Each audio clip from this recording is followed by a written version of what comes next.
Trabalhista, começando hoje o Trabalhismo em Pauta. Vamos abordar a figura ícone Getúlio Vargas, criador do nosso trabalhismo. Vamos estar com o apoio, né, dos debatedores, o Lucas Almeida, o nosso amigo, companheiro, né, de lives, o nosso querido Noé Gomes, que hoje está na condição de debatedor. É um prazer, Noé, estar fazendo às vezes aqui de mediador. É uma tarefa que certamente não é fácil para mim, mas como um bom trabalhista e um bom democrático que sou, pretendo levar essa live, né, essa conversa adiante para que a gente possa levar essa mensagem da forma mais clara, objetiva possível, que sem dúvida é um tema gostoso de se falar e que precisamos abordar a cada dia. Eu queria que você, nesse início de conversa, já colocasse aí para nós um pouco da história do Getúlio Vargas, destacasse alguns pontos que você elenca como de suma importância para que todos, né, não só os trabalhistas, mas também aqueles que tenham alguma afinidade com a ideologia política criada pelo nosso querido e saudoso Getúlio Vargas, tenham em mente. Boa noite, Mauro. Boa noite, Lucas. E é para mim um motivo de muita alegria, assim, de ver aqui o Mauro, né, essa mediação, né? Eu acho que é muito importante a gente saber abrir espaços para os companheiros, né? E não ficar somente centrado na gente. Né? Acho que o canal aqui, eu acho que a gente precisa descentralizar. Né? Eu fico feliz de ver o Mauro com a gente, até porque o Mauro é um quadro de grande valor. Mas eu acho que a primeira questão importante quando a gente fala de Getúlio Vargas, a gente precisa entender que, claro, Getúlio é uma figura, de uma certa maneira, um tanto quanto polêmica para algumas pessoas, né? Getúlio ou ama ou odeia ele, né? Efetivamente que o Getúlio teve momentos, né, Mauro, que me parece que ele realmente teve, assim, vamos dizer assim, uma atuação controversa para alguns, né? E nós temos uma historiografia que coloca, né, o Getúlio numa visão muito criticada pela esquerda. Né? Há quem diga que Getúlio nem foi nem esquerda nem direita. O Getúlio, de fato, foi talvez o legítimo político de centro. Perdão. Até porque ele cria o PTB e cria o PSD. O PSD para uma elite e o PTB para uma camada mais ascendente da sociedade. Mesmo ele tendo ele sendo um homem de centro, de uma certa maneira, o Getúlio ele é um cara progressista. Por quê? Porque ele pega um Brasil extremamente rural, um país extremamente atrasado, um país com muitas dificuldades, vamos dizer assim, né, vindo da crise de 29, a partir, então, né, da coisa do café com leite, e transforma esse país numa potência, né, numa das maiores potências do mundo, né, sobrevive politicamente ali no período de guerra, né, a Segunda Guerra Mundial. Então, assim, o Getúlio, ele é um homem que tem seus defeitos, suas questões que a gente pode questionar, mas ele tem méritos, porque até hoje o legado dele está presente aí nesse estado de bem-estar social que, infelizmente, aos poucos, esse neoliberalismo nojento é destruído.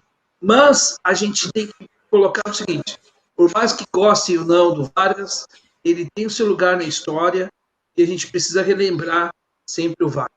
Não sei se eu me estendi demais, mas era mais ou menos isso que eu queria pontuar assim, de início. Entendi. É muito importante saber essas questões, até mesmo porque um dos maiores compromissos nossos, né, a questão de ser a voz, buscar ser a voz, né, da maioria desorganizada do nosso país. Esse é um dos grandes compromissos, né, deixados pelo nosso saudoso Getúlio Vargas.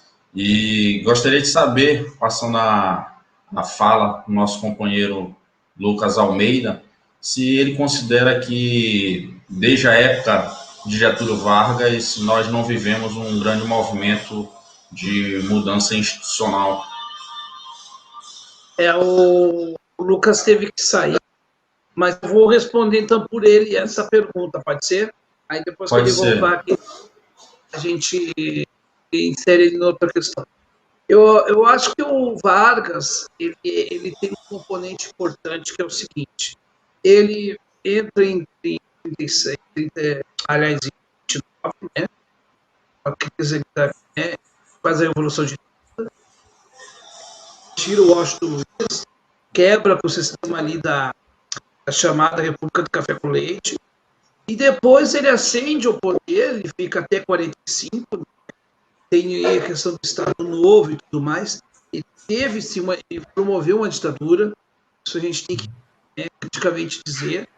Porém, eu acho que a gente, isso até são questões que a gente pode analisar posteriormente, que a gente não vai analisar agora. Depois ele volta, depois de 5 anos, né? Quer dizer, 45 para 50, é o mandato do Gaspar Dutra, e depois ele volta. E ele volta com muita força popular por conta dos avanços que o Brasil teve nos seus anos regressos. E ele começa a fazer um governo de consolidação disso, né? E ele vai ter situações como, por exemplo, o ministro do Trabalho, que é o João Goulart, acaba decretando 100% de aumento do salário mínimo. Isso gera todo um caos no processo ali, nas elites paulistanas principalmente, que faz com que tem que derrubar, né? Tem que demitir o Getúlio Vargas.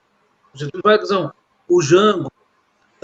O Jango começa a ter também, o Vargas, por exemplo, começa a ter também uma espécie de um pensamento lavajatista, não igual, porque as coisas não são iguais, mas aquela ideia da Lava Jato de denunciar, de a todo momento aparecer na imprensa para denunciar, e enfim, só que na época representado, né, pelo Carlos Lacerda, que então foi governador do então extinto estado da Guanabara, prefeito do Rio de Janeiro. Ele é jornalista, ele começa a fazer uma oposição ao Vargas, pelo seu jornal e tudo mais, sofre um atentado, né, e a história, né, resume inclusive ali no Gregório de Matos, que era o assessor, né, de segurança do Getúlio Vargas, e o fato é tão bobo, né,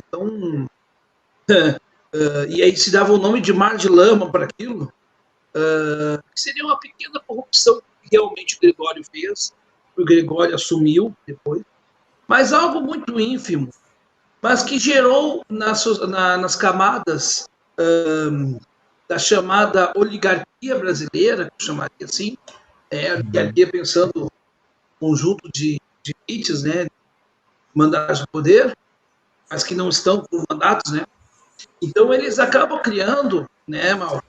Eu não sei se eu estou também mais na técnica, mas eu acabo criando um clima de tensão muito grande. E o que leva, né, ao Getúlio a não completar os seus 5 anos. Ele teria 5 anos de mandato, ele ia ter 55. No dia 24 de agosto de 54, ele se suicida. Por quê? Por que ele se suicida? Simplesmente porque ele começa a promover mudanças estruturais e a maior pressão dessas elites que se juntam e que se catalisam nas Forças Armadas. Então, as Forças Armadas acabam sendo o veículo dessas elites. E aí a pressão é tão grande que o Getúlio se mata. E o golpe, que era para ser em 54, vai ser dado em 64. Dia 10 anos o golpe. Mas, mesmo assim, vamos estar vendo um período realmente de denuncianismo, de moralismo de goela, de que havia corrupção no governo Vargas e tal. E é normal haver pequenas corrupções. Não tem governo que não haja. Claro que a gente tem que controlar as corrupções, e é claro que a gente não pode justificar elas. Isso não. Sim. Mas o que aconteceu ali era tão pequeno, e o Brasil estava crescendo, né, e tinha como crescer, porque depois o Juscelino vai assumir, né, e quase que não assume, ele vai fazer o crescimento, ele fomenta, né, ele ganha o governo em cima da capitalização desses anos do crescimento estruturado aí pelo Getúlio, e a gente hoje tem aí uma situação em que hoje nós temos uma política que é muito moralista, que gosta de falar dos outros, mas não olha para si. As coisas elas mudam no Brasil, mas não vão mudando, né? Mal. Então, Não, deu para compreender bem, porque aí é a questão dos inimigos, né? O trabalhismo ele surgiu como uma ideologia política que buscou justamente fazer uma afirmação nacional naquele período ali em que houve a ruptura justamente com as, vamos dizer assim, as grandes oligarquias, São Paulo e Minas, naquele período ali. Então ele conseguiu fazer essa ruptura, e aí nesse segundo período dele aí que ele volta ao poder, inclusive as pessoas dizem que ele voltou nos braços do povo, né, justamente por colocar a questão do trabalhador frente ao capital, e isso certamente gerou um descontentamento por parte daquela elite que sempre se viu dona do país e tratou as outras regiões simplesmente esqueceu, na verdade, né? Porque não existia projeto de nação. Então, o projeto de nação ele veio a se fortalecer justamente nesse período aí em que Getúlio Vargas colocou o trabalhador acima, né, de qualquer critério voltado para o lucro, né? E então esse é um dos compromissos nossos, que é a afirmação nacional, né? Isso, como tu bem pontuou, e essa questão institucional, de construção institucional, era necessária, já que você colocou aí justamente que era antes de Getúlio Vargas, nós vivíamos vínhamos de uma sociedade rural. Mais rural, né? E a questão também dos efeitos da escravidão certamente ainda eram muito presentes, porque ali não passou meio século depois, né, da libertação dos escravos, vamos dizer assim.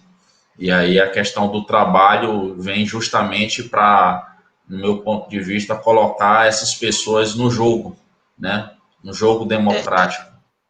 E a década de 50, ela começa com uma década com inovações, né?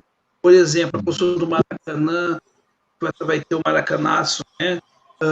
A Bossa Nova, o cinema novo, a televisão vai ser fundada na década de 50, né? Então, primeira transmissão lá de São Paulo. Quer dizer, o Brasil, ele começa a se abrir para o mundo e ele começa a ter coisas novas.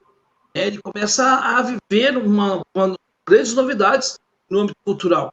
Por exemplo, a década de 30, nós vamos ter lá, no final da década de 20, a Semana de Arte Moderna, e depois a gente vai ter uma fusão aí de artistas, o Tarsila de Amaral, na literatura, o Mário de Andrade, enfim. Então, assim, a gente vai ter uma construção, né, de uma identidade nacional. A própria Bossa Nova, ela tem isso, né? O samba, né? É o período, inclusive, ainda dos grandes festivais, não, grandes espetáculos no rádio. A gente pegar ali, época de Dalva de Oliveira, Emilinha Borba, agora fugiu o nome, mas enfim, Elisete Cardoso. Esse é um período de uma evolução cultural muito grande, e na ordem econômica o Brasil deixa de ser um país agro, exportador de café para ser um país que começa a ter, por exemplo, a Companhia Siderúrgica Nacional, a Vale do Rio Doce, a campanha do petróleo nosso, quer dizer, a fundação lá da Petrobras, vai ter a encampação das ferrovias pela União, vai se formar ali já mais ou menos período do já mais ali do período do Juscelino, que é a rede ferroviária federal, mas a década de 50, ela é uma década de muitos avanços, né, de uma mudança realmente, né, e da saída, o chamado êxodo rural, né, começa a partir da década de 50 e se acelera depois, de forma desordenada, na década de 70 e 80. Né? Mas, assim, a gente tem uma economia diversificada, porque até então nós vamos ter o ciclo do pau-brasil, depois vem o ciclo do açúcar, vem o ciclo do ouro, depois o ciclo do café. Então, nós sempre vamos ter uma economia monocultura, né? uma monoeconomia. Muito primitivista, né? Primária. Exatamente. E sempre pensando para fora. Sempre botando para fora, nada pensando para dentro. E o Vargas é o cara que vai introduzir isso, eu acho que é o importante do Vargas, é isso. Por isso que eu digo, Vargas é importante ser estudado. Agora, nós temos uma visão... Um Estado empreendedor, né? É. Inaugurou um Estado empreendedor. E aí, o Vargas... Oi? E aí, no caso, são questões estratégicas, né? Atividades estratégicas, ele pensou ali, né? A criação de, por exemplo, da Eletrobras, a questão da energia elétrica, a questão dos combustíveis, o petróleo, enfim, eram atividades estratégicas que, de repente, seriam a base, ou foram pensados como base, para que a cadeia produtiva pudesse ser diversificada em volta dessas atividades. E aí, na carta de testamento, ele coloca muito bem que depois de decênios, né, de domínio e expoliação dos grupos econômicos e financeiros internacionais, o que ele buscou através da Revolução justamente foi trazer o sentimento de libertação nacional, né, como tu bem colocaste. E o mais interessante desse processo, a gente precisa entender também do Vargas, é que nós vamos ter uma historiografia uspiana que vai colocar, né, vai dar um conceito bastante pejorativo ao Vargas. O Vargas é uma figura, por boa parte da esquerda, é uma figura bastante execrada, inclusive. É uma discriminação. Por quê? Porque o Vargas vai ser o cara que vai ir contra, por exemplo, né, a questão aí da República do Café com Leite, da Primeira República, né, ou República Velha, e isso não é os paulistanos não aceitaram. Tanto que assim, em 32 vão fazer a revolução, né, contra a revolução, né, e vão perder também, né. Então, esse é um ódio muito grande com relação ao Getúlio em São Paulo. E é por isso, inclusive, que o PDT em São Paulo agora não, porque ele está começando a se formar nos últimos anos, né, e acho que agora, principalmente com o Ciro, ele está começando a se consolidar no estado de São Paulo. Mas há anos atrás, o PDT nunca teve um diretório forte em São Paulo. É o reduto, né? O reduto antigetulista. São Paulo e Minas. Aonde que o Brizola perdeu em 89? São Paulo e Minas. Inclusive, a FHC, um dos compromissos dele era justamente acabar com o legado, né, do próprio Getúlio Vargas. Eu acho interessante. Aí, o que tu achas a respeito da seguinte questão? Por que o trabalhismo sempre foi difamado e combatido por todo tipo de ideologia dentro do nosso país? Eu acho que o trabalhismo ele vai ser contado, porque por uma parte da esquerda revolucionária, por exemplo, vamos dizer, entendem que as conquistas se dão por cultura. Por lado conservador, o trabalhismo ele é também uma corrente de esquerda que não vai na onda deles. Então, não encaixa. Assim. Então, a gente está acostumado, historicamente, a apanhar de um lado ou do outro. Por quê? Porque nós não estamos no caminho extremo, nós estamos no caminho do meio. Mas estar no meio não é estar sem convicção. É que a nossa convicção é o seguinte: existe uma via, existe outra, existe outra. Existe uma única via. E o trabalhismo, ele prevê o quê? A valorização do trabalho. E valorizando o trabalho, ele vai valorizar todos os entes da cadeia do trabalho. E não vai ficar somente naquela dialética marxista, embora haja correntes não é o termo, mas haja alguma influência, figuras, por exemplo, como o Carlos Araújo e tal, que eles têm uma, né, corrente mais leninista, né, pensamento leninista. O PT não tem correntes políticas como o PT, mas, assim, eu estou dizendo assim, um pensamento, conceitualmente falando, mas o trabalhismo, ele é o quê? Ele prevê o quê? Um diálogo entre todos os entes do trabalho. Então, nós temos que valorizar o microempreendedor, que por sua vez tem que valorizar o seu empregador ou o seu empregado. Todos da cadeia são importantes, todos podem negociar. E isso para um setor que sempre defendeu a luta de classes, e não que ela não exista, deixar bem claro, nós temos ela, sim, mas a gente pensa o seguinte: eu não posso fazer rupturas no primeiro momento. Para eu fazer rupturas, é preciso que eu tenha, vamos dizer assim, a condição para fazer essa ruptura. Se eu não tiver essa condição de romper, cara. E no Brasil, em que se discute muito uma revolução brasileira, mas que hoje tem perdido tanto, parece assim, a gente tem perdido tanto, né? Reforma previdenciária, reforma. E os caras estão discutindo uma revolução sem ter base para isso. E aí se diz que o trabalhismo é um caminho natural para o socialismo, mas um socialismo que não é um socialismo europeu, nem soviético. Socialismo moreno, no sentido de ser um socialismo com as características do Brasil, que é um país continental, enfim, mas não é também, talvez, um socialismo como a gente pensa que é. É algo que aí a coisa vem ao natural. Muito ligado, creio eu, ao cooperativismo. O cooperativismo ele caminha bem próximo do trabalho. Então, e aí é que a gente está, eu acho que a gente está nessa pauta. Mas, assim, o trabalhismo ele tem isso. Por isso, essa coisa do meio, os extremos acabam rejeitando, né? Tocou num ponto interessante quanto à questão do cooperativismo, porque ali no período ali em que Getúlio Vargas acabou rompendo com aquela sociedade retrógrada, né, política do café com leite, enfim, e isso, de certa forma, foi uma ruptura.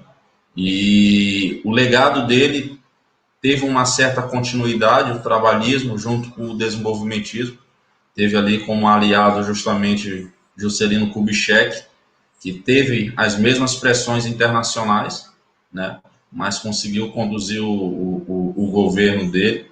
Depois tivemos ali a questão também da ruptura no governo João Goulart.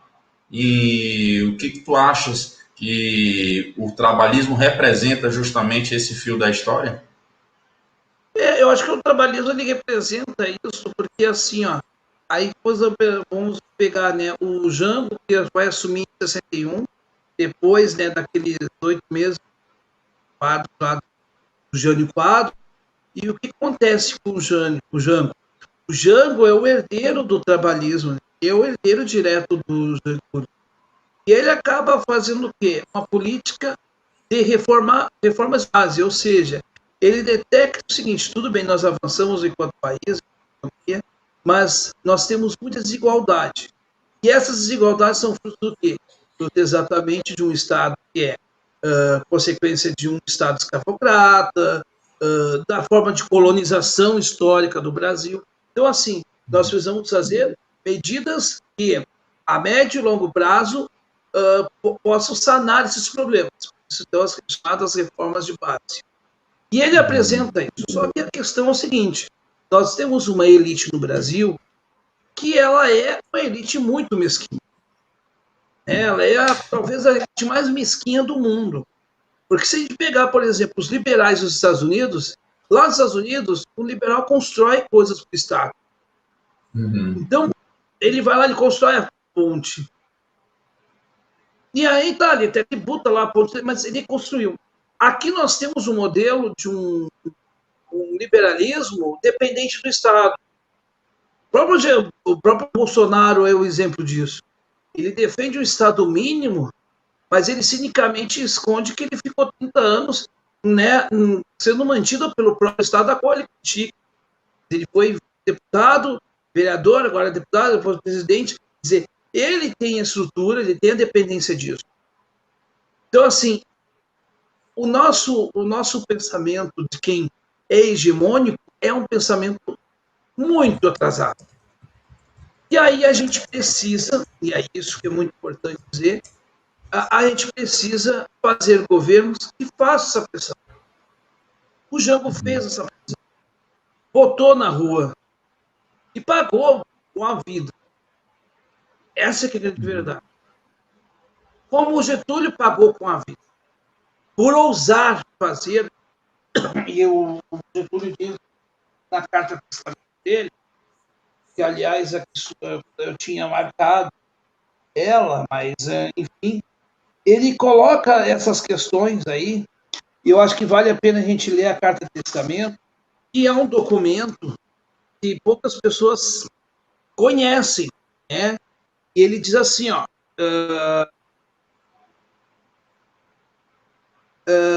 depois de decênios de expoliação dos grupos econômicos financeiros internacionais, fiz-me chefe de uma revolução e venci. Iniciei o trabalho de libertação e instaurei um regime de liberdade social. Tive que renunciar. Voltei ao governo nos braços do povo. A companhia subterrânea dos grupos internacionais aliou-se ao dos grupos nacionais, revoltados contra o regime de garantia do trabalhador. A lei de lucros extraordinários foi detida no Congresso.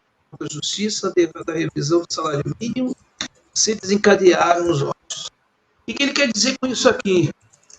Ele quer dizer com isso aqui? Havia setores internacionais, e aí pegar, por exemplo, aqui, neste mesmo período do Vargas, quem era o governador do Rio Grande do Sul?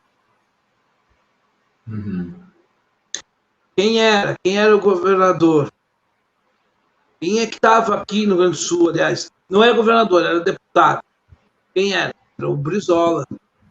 E depois, lá em 59, olha só, em 59, ele é o governador do Rio Grande do Sul, e ele, no seu período de governo, ele destitui a empresa Companhia de Energia Elétrica do Rio Grande do Sul, que era um horror, era uma empresa americana, né, encampa a empresa de telefonia, então ele vai criar a CE e a CRT. Por quê?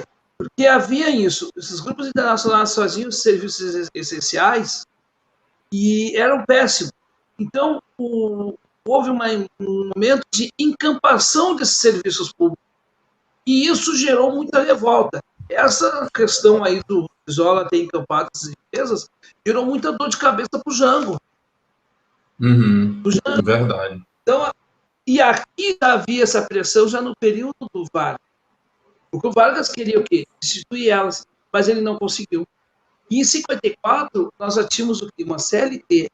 Nós já tínhamos como um início de uma construção de uma indústria nacional. Nós já tínhamos, né? Bom, a gente já tinha o início, por exemplo, da construção das rodovias que ligam o Brasil hoje, mas já tínhamos ainda o modal ferroviário, e a gente tinha uma malha ferroviária fantástica. Isso chamava a atenção do mundo.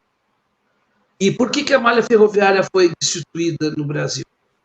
não só para a questão da indústria automobilística que veio depois aí, o Juscelino, mas exatamente por essas pressões.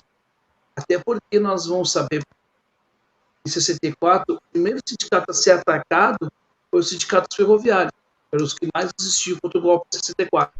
Então, assim, a gente vai percebendo que há vamos dizer assim, uma pressão internacional contra o crescimento interno do Brasil. Isso é uma coisa muito interessante dessa carta. E ele coloca assim, ó, não querem que o trabalhador seja livre, não querem que o povo seja independente.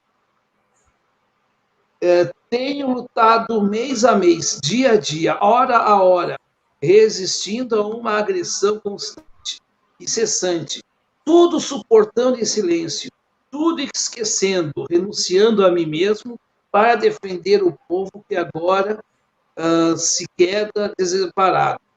Nada mais posso dar a não ser o meu sangue. Se as aves de rapina querem o sangue de alguém, querem continuar sugando o povo brasileiro, eu ofereço em holocausto a minha vida. Escolho este meio de estar convosco. E ele diz assim, meu sacrifício os manterá unidos ao meu sangue e será a vossa bandeira de luta. Então, assim, ó, o Vargas, ele é visionário, porque ele não sai, ele não renuncia, ele se suicida, ele breca toda uma ação golpista. Então, assim, o 24 de agosto, ele é não só um adiamento de um golpe que vai dar assim, em 64, mas ele também é uma resposta a, por exemplo, a política que os Estados Unidos tinham com relação ao Brasil, né, com relação à América Latina. Bom, o Vargas vai se aliar, por exemplo, a Hitler, né, enfim. Tudo bem, a gente sabe que o Hitler, né, pelo amor de Deus. Só que assim, ó, e não estou justificando, só estou tentando mostrar uma coisa. De uma certa maneira, era uma resistência ao imperialismo dos Estados Unidos. Claro que eu, né, acho que o Hitler, né, não, enfim, figura horrorosa. Mas, assim, havia uma resistência. É uma coisa que nós não temos hoje. Hoje nós temos um presidente palhaço. Isso aqui é de verdade. Tem outra. E, né, faz continência com a bandeira dos Estados Unidos. Então, o que eu posso dizer, né? Eu acho que, na verdade, é uma forma de se aliar, né? Até no livro do Ciro Gomes, ele coloca justamente esses tipos de aliança. Ele destaca que Rio Branco, inclusive, ele fez uma aliança entre a Inglaterra e Estados Unidos, no caso. Getúlio Vargas, né? Era uma escolha entre os Estados Unidos e a Alemanha, que aí é a questão do imperialismo também, né? Os Estados Unidos ali, ele acabou tomando o local ali da Inglaterra no período ali do início da República. Depois veio aí a questão dessa luta entre os Estados Unidos e a Alemanha também, que certamente o Brasil tinha que tomar parte, né? Até mesmo pela questão da Organização Internacional do Trabalho, a questão, enfim, dos grandes conglomerados, as multinacionais, o Brasil como uma indústria incipiente, né? Vamos dizer assim, iniciando o seu projeto de afirmação nacional, que ali na República a gente conseguiu iniciar o processo de construção da identidade nacional.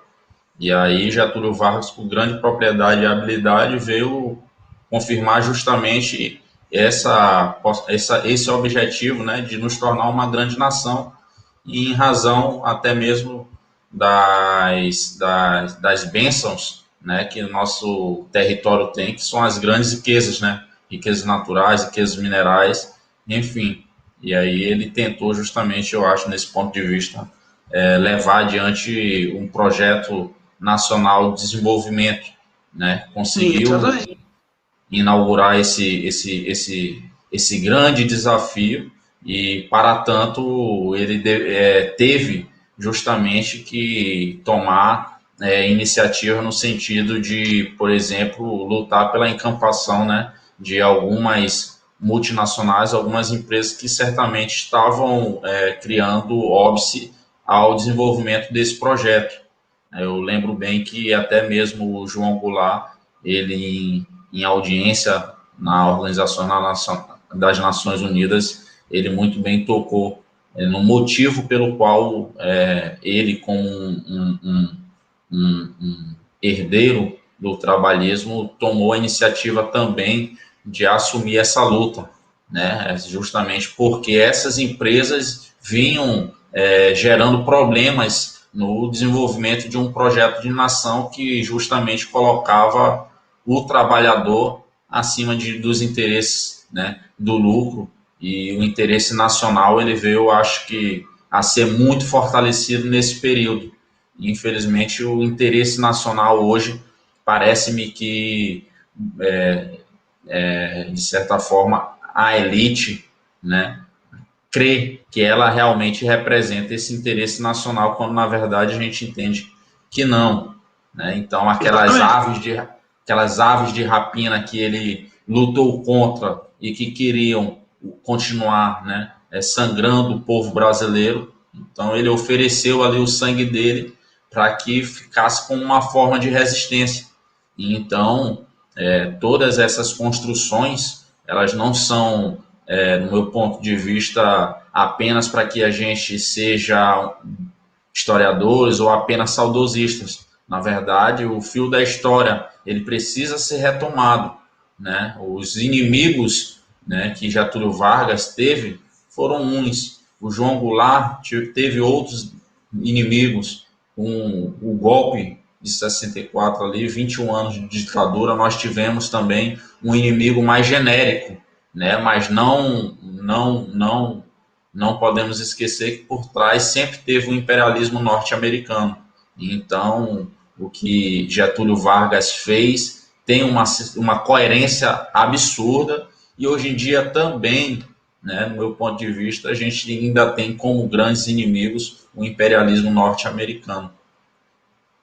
Principalmente agora o trumpismo, né?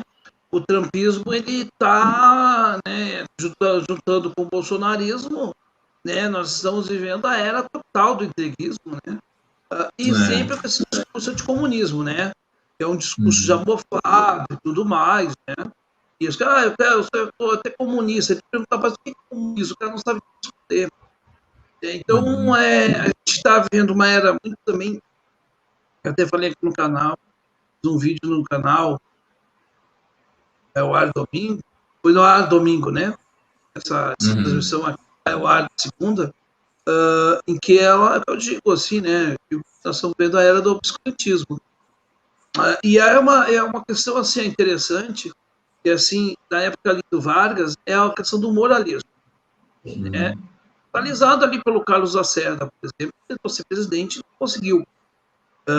Uma coisa que aconteceu em 64 é que muitos apoiaram o golpe de 64, inclusive o Jânio Quadros, o próprio JK também, não tão abertamente, mas de uma certa maneira apoiou, não contra o Jango, mas a ideia de, tipo, em 65 ter uma eleição. O Castelo Branco assumiu com aquela coisa assim, 65 tem uma eleição. Aí veio o AI-2, acabou com as eleições de 65, né? E aí se instaurou de fato. Depois, só 21 anos depois, e o Carlos Lacerda, quando se viu em Apuros, ele também foi perseguido pela ditadura, porque quando não serviu mais, a ditadura o descartou, então conseguiu. Ele foi parado aonde? Na casa do Jango, pedindo, né, o apoio, tentaram fazer uma frente ampla, querer o Jango, o Carlos Lacerda, Brizola e o Juscelino, né, todos estavam no exílio, e no fim acabou não essa frente ampla. E a gente tem toda essa história, né? E o Brizola, ele é, né, também um desses descendentes do trabalhismo histórico, e é impressionante o quanto, né, o Brizola ia a São Borja para homenagear o Getúlio como cunhado, né? mas ele tinha uma ligação forte com o Brizola, com o Getúlio, né? Porque o trabalhismo, né, foi o PTB, foi um partido tipo massa, né?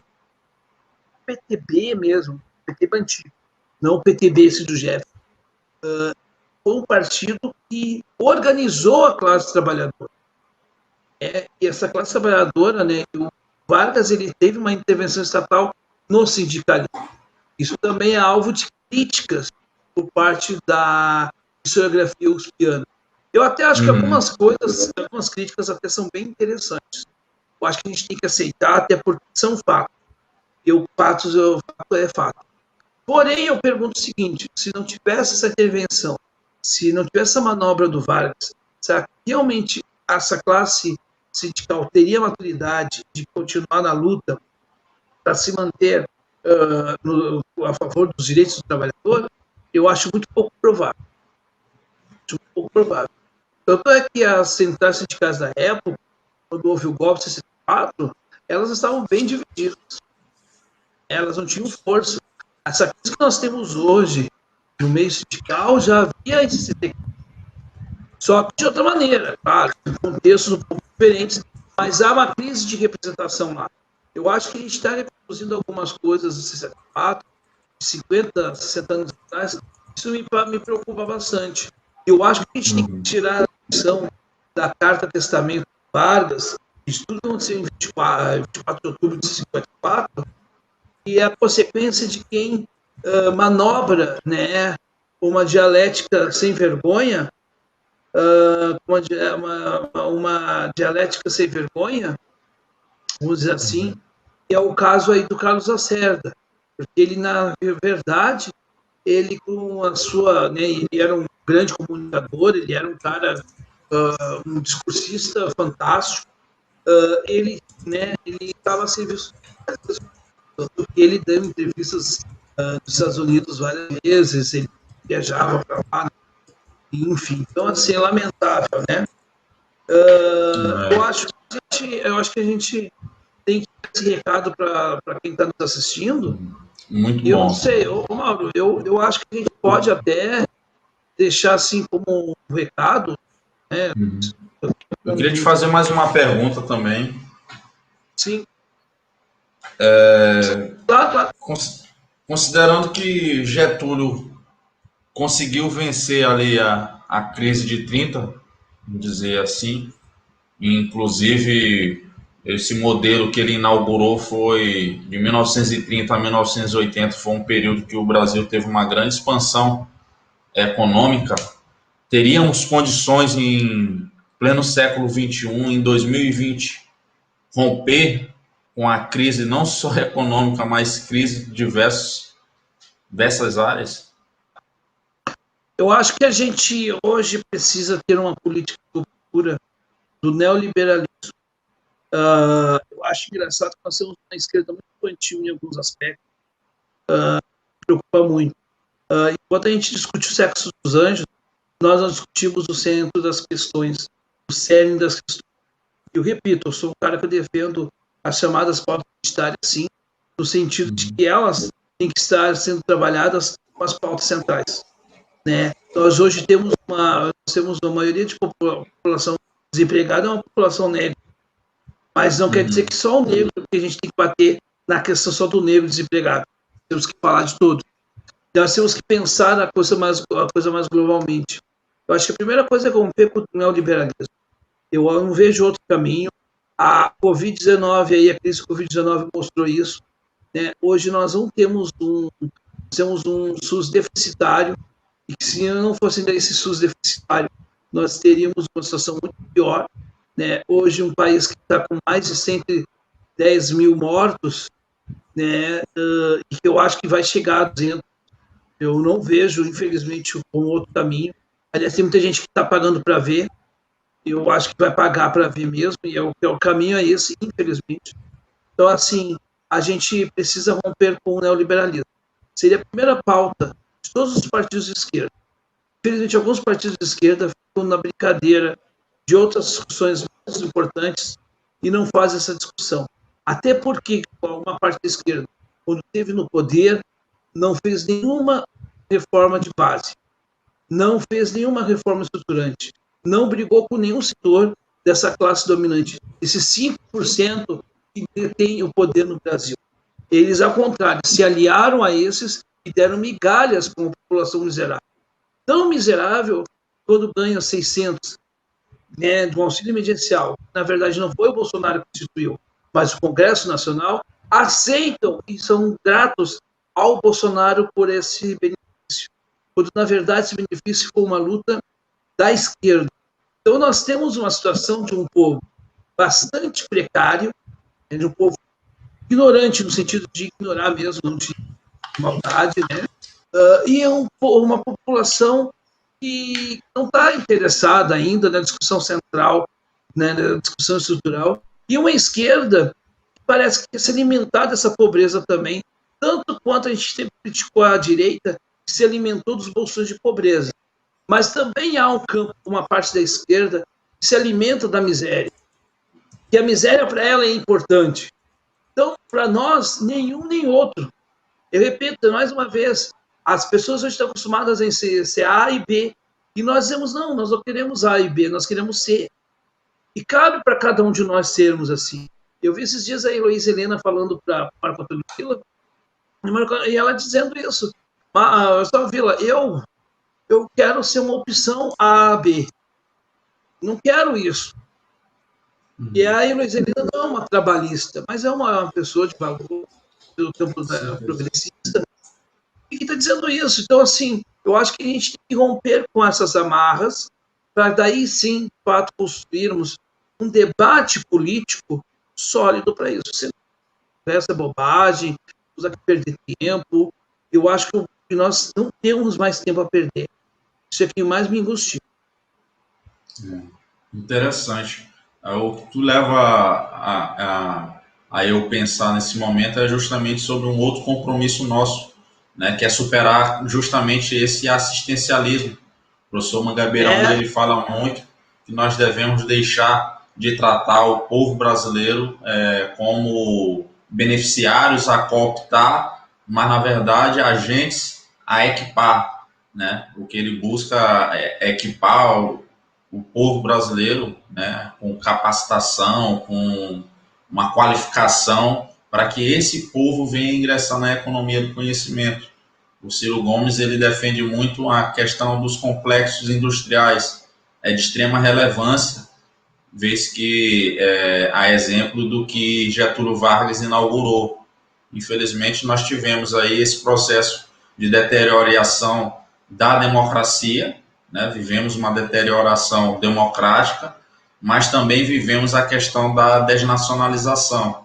E isso, de certa forma, faz com que a gente reflita em uma alternativa, que eu insisto em dizer e acreditar que seria o empreendimento cooperativista, porque deixa de colocar o capital, o lucro, como obsessão do Estado brasileiro e começa a verificar o Estado como um Estado que venha a coordenar, né, uma estratégia de desenvolvimento nacional mais coletivo, e considerando que a gente vive a precarização do trabalho, a informalidade é uma das mais altas, se não a mais alta da nossa história, então a gente precisa abordar essas pessoas de uma outra maneira.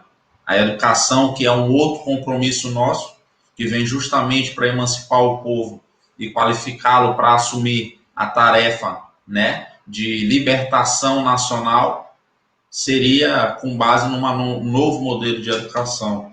Então, a gente precisa verificar o que essa educação tem que ter para colocar, né, essa nova geração que a gente galga que seja o futuro da população brasileira, do povo brasileiro, venha a cumprir com essa missão de um grande Estado cooperativo, de uma nação cooperativa, porque senão a gente vai ficar utilizando ainda aquele modelo de educação fordista, em que os alunos são tratados apenas como recursos, né, a serem, vamos dizer, educados para assumir um modelo de sociedade que já está superado. Então, isso é um trabalho que eu penso que deve ser feito de forma sistemática, né? E não podemos esquecer que a história ela está aí para que a gente possa aprender, né? Compreender e aí projetar o futuro. Que legado de Getúlio Vargas nos deixou? Ele, né, saiu da vida para entrar na eternidade e está escrito na história, né? Brizola também é um grande herói da pátria. E, enfim, nosso trabalhismo, nosso querido PDT tem uma linda história. Inclusive, as pessoas costumam dizer que a história está nas nossas mãos. E se a história está nas nossas mãos, certamente o futuro está nas nossas mãos. Exatamente. E eu acho que é isso que a gente pode dizer. E acho que esse dia 24 é um dia bastante, não digo triste, mas um dia de resistência. Por isso que eu digo que o mês de agosto é o mês da resistência trabalhista. Né? Deveria trabalhar com esse conceito de resistência trabalhista no sentido de ser um mês não só de comemoração, mas também um mês de reflexão, de pensar realmente o que nós queremos, né? Quais são as nossas referências. Eu acho que a gente não pode congelar, a gente estava conversando fora do ar ainda, né, Mauro? Eu acho que foi muito feliz. A gente não pode ficar pensando no passado, congelar ele lá atrás, né? Ficar só na referência do passado. A gente precisa olhar para a história, né? E, aliás, no dia 19 de agosto é o dia do historiador. E no dia do historiador, a gente pode dizer, né, e, aliás, a profissão regulamentada depois de 50 anos, nós podemos dizer o seguinte, né? O grande papel da história é lembrar aquilo que muita gente não quer lembrar, porque o esquecimento também ele tem o seu interesse. Assim como a memória pode ser seletiva, o esquecimento também é seletivo. E nós temos hoje um esquecimento seletivo em que diz que a história da esquerda se fundou ali pela década de 80, né? E tem gente que acha que começou a esquerda com Lula, quando, na verdade, o Lula é só mais um personagem, importante personagem que nós reconhecemos, apesar de eu, por exemplo, ter muitas discordâncias dele, mas não foi, antes de Lula, teve toda uma construção. Né? Para a gente chegar a ter os direitos trabalhistas, primeiro vieram os anarquistas, né, da Itália, que vieram para cá, e, aliás, tem trabalhos que falam das precárias condições dos trabalhadores da década de 10, da década de 20. Depois, quando Vargas ascendeu o poder e veio a CLT é uma conquista dos trabalhadores, em que o Vargas teve a coragem de assinar ela, mas ela é uma conquista dos trabalhadores. Né? Você acredita que nós estamos, então, escrevendo a história a cada momento e precisamos reescrever a nossa história, né? Seria isso? Isso, e a gente está hoje num momento em que estamos com a precarização do trabalho, com a questão da pulverização e outros aplicativos, né? Mas mais do que isso, a gente também não pode, a gente tem que entender também que há uma relação de evolução aí, tecnológica que muda as relações. Então, só criticar os trabalhadores de aplicativos, eu acho que também não é um caminho inteligente nosso. Nós temos que entender eles. Até porque faz parte hoje da nossa rotina os aplicativos.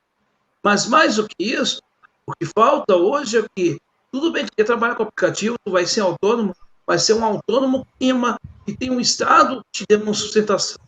Porque hoje o Estado não faz nada. Hoje nós temos uma multinacional que ela faz a tarifa que ela quer, ela paga o que ela quiser para quem trabalha para ela.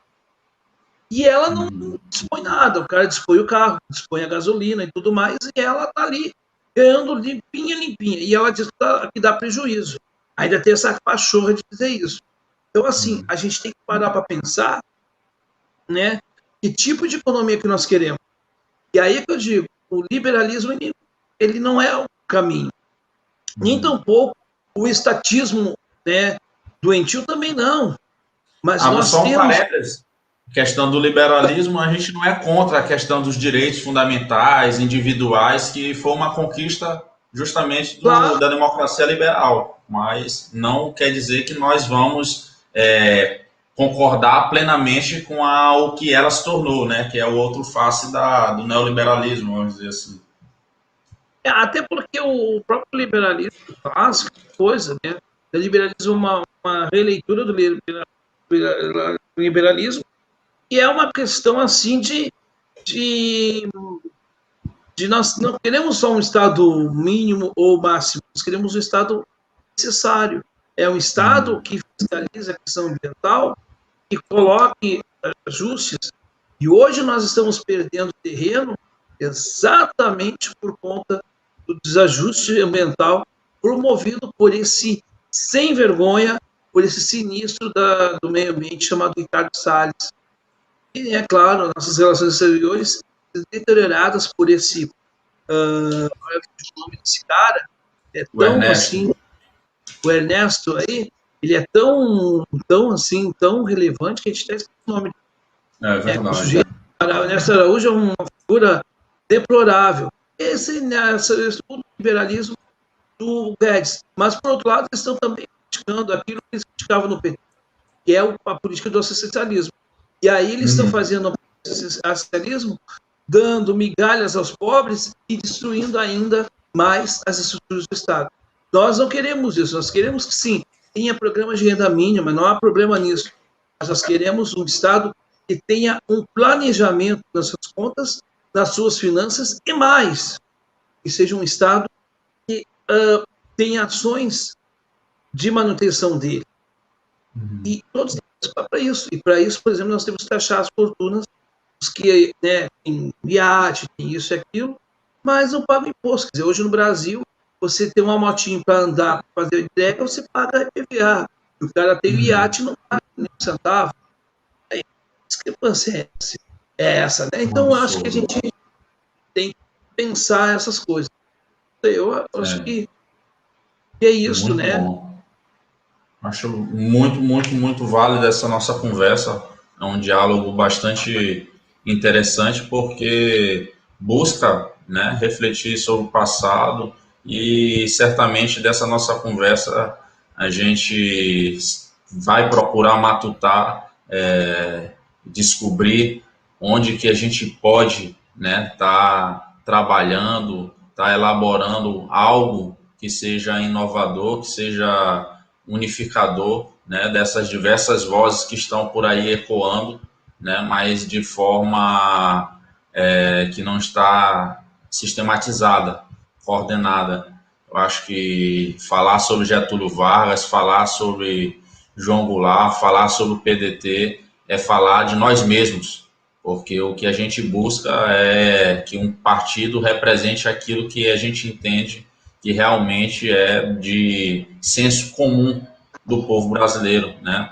Da classe excluída, marginalizada, que sempre foi, né, aqueles que foram oprimidos, explorados, escravizados e que dentro do nosso partido sempre tiveram voz. Como falo sobre o movimento indígena, falo sobre o movimento negro, enfim, nosso partido tem diversos órgãos, né, de cooperação que buscam justamente levar essa mensagem de cada grupo desse, de cada segmento, e aí na união dessas diversas demandas a gente tenta criar um todo coerente, né, que venha a flertar o imaginário popular ou representar esse ideário que nós tanto galgamos. Eu acho que já encaminhando aí para o final da nossa live, eu queria saber qual seria o que você entende por dever da esperança nosso nos dias de hoje. O dever da esperança é mostrar para as pessoas que existe uma alternativa do bolsonarismo boçal e o lulopetismo fanático. Existe uma alternativa entre o neoliberalismo entreguista que acaba com o patrimônio público e também um patrimonialismo também dentro de uma ideia de um Estado gigante, coisas inúteis, mas que a gente possa ter um Estado eficiente, mas necessário. E a gente precisa ter uma esperança de que nós temos que nos indignar, sim, a todo momento com uma série de coisas que estão acontecendo, que a gente tem que ter voz, e essa voz ela tem que voar contra tudo isso que está acontecendo. Eu acho que o dever da esperança é saber que a gente vai lutar, embora não vençamos agora, mas possamos deixar uma semente para o futuro. Os dias de hoje são muito difíceis, eu confesso, né, o Mauro sabe disso, que o Mauro conhece, a gente tem uma relação. Às vezes eu tenho dia que eu tenho vontade de sair correndo e ir embora, mas assim, os nossos dias são assim. Os nossos dias de hoje, infelizmente, está desbotando, né? Está aparecendo. O que é feio parece que está ficando bonito, o que é ridículo parece que está ficando diferente, né? O Bolsonaro, ele instiga tudo isso. O grande mal desse país é que nós hoje somos infectados não por Covid-19, somos infectados por um Bolsonaro do 18, um sujeito despreparado, desqualificado, maldoso, ignorante. Eu acho que a gente tem que mostrar que a gente tem uma alternativa para isso. Também é preciso mostrar, tem muita gente que diz que é contra o Bolsonaro, mas acaba ajudando-o, porque, né, não tem humildade de repente, passar o certo para que pode, de fato, nesse momento tão difícil como está o Brasil. Nós temos que fugir do personalismo político. Nós temos que começar a defender um projeto de país. E é isso que é muito importante. Mas a gente precisa, sim, da figura de alguém que seja a referência para a nossa luta. E a nossa referência hoje é Ciro Gomes. Hoje é Ciro Gomes. Tem gente que tenta renegar isso, mas aí é uma coisa da consciência de cada um. Muito bom, né? Que essas nossas palavras, né, venham ecoar e que o canal A Voz da Legalidade continue sendo esse, né, instrumento de educação transformadora, que a gente sabe que é a única arma que é capaz de transformar, né, a nossa sociedade, o Brasil, e, enfim, trazer uma cara nova aí para o mundo é através da educação, né? Porque é a educação que vai fazer com que a gente consiga justamente romper com aquela expressão que o professor Mangabeira Unger gosta de mencionar, que é o colonialismo mental, o colonialismo norte-americano.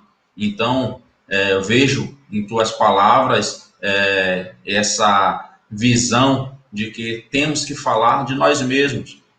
Outro dia nós conversávamos sobre a questão sobre o populismo, sobre a possibilidade da construção de um povo. Então, um povo que quer se ver livre, então ele tem que ter um novo modo de pensar, um novo modo de agir e um novo modo de agir coordenado. E aí a gente lembra do Projeto Nacional de Desenvolvimento, que é liderado pelo nosso querido Ciro Gomes, né? E que a gente pretende lutar até 2022 para que, enfim, o povo brasileiro consiga entender que o PDT sempre foi e sempre será a melhor alternativa para o nosso país. Isso aí mesmo. Isso aí mesmo. Gente, eu agradeço a oportunidade de estar aqui e desejo, né, a ti, Mauro, sucesso nesse novo quadro aqui no canal, que vai ser comandado por ti, então eu sei que tu vai brilhantar e vai trazer gente interessante para a discussão. E hoje a gente estendeu um pouquinho mais, porque, né, nós precisamos de mais, conhecer um pouco mais de Túlio, conhecer mais Brizola, para fundamentar o nosso ciclo. Tá certo, Noé. Sempre vai ser um prazer estar servindo a esse instrumento, né? A voz, né, da legalidade precisa ecoar o mais longe possível, né? E que os nossos concidadãos possam nos seguir, pedindo aí a eles que curtam, né, essa nossa live, que compartilhem com seus amigos e familiares, né? Porque nós precisamos acreditar em nós mesmos, precisamos acreditar mais ainda no nosso Estado. Não um Estado mínimo, mas um Estado forte, eficiente, que busque a cooperação de todos. Grande abraço, meu irmão.